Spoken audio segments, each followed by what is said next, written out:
Hi Year 2. Today I am going to be showing you how to make a little experiment that shows you how the water cycle works.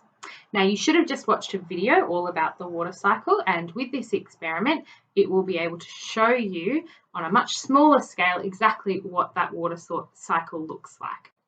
You don't have to complete the experiment. If you don't have these things at home or it's a bit too tricky, don't worry, because I'll post up pictures so that you can see what happens.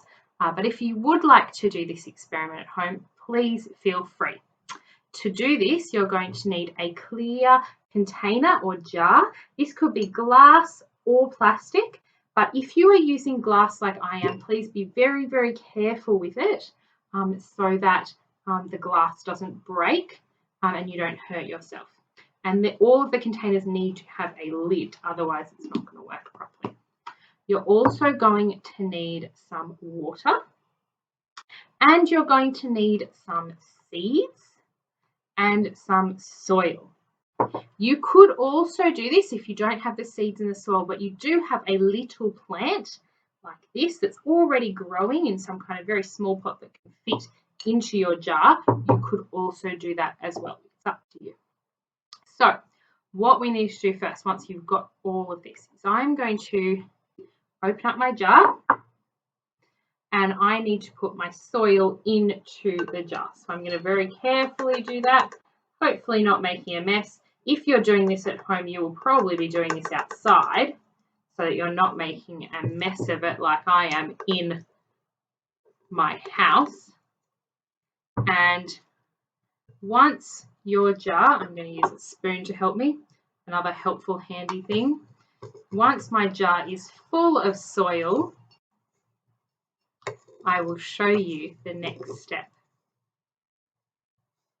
So your jar should be full to just about, let me show you, just about there. So you don't want it going all the way up to the top, but you do want a decent amount of soil.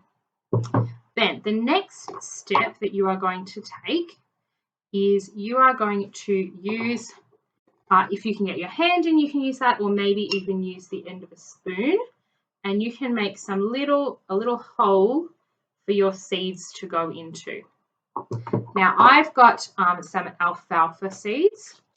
You don't have to use these ones. You could use any kinds of seeds. And I'm just going to put a few seeds into my little hole. And then I'm going to use my spoon to cover up my seeds again so that they're all nicely in there under the soil. So I can't see them all on top anymore. Once you've done that, you're going to get your water and you're going to water your plant. Now, you don't want it to be completely covered in water. You don't want it to be soaked. If you could see in my video, I've put a little bit of the water. I probably put, this is my glass, and I probably put that much water in. No more than that. If you notice later on that you really, really need some more water in there, you can. But if you soak it too much, your poor plants might drown.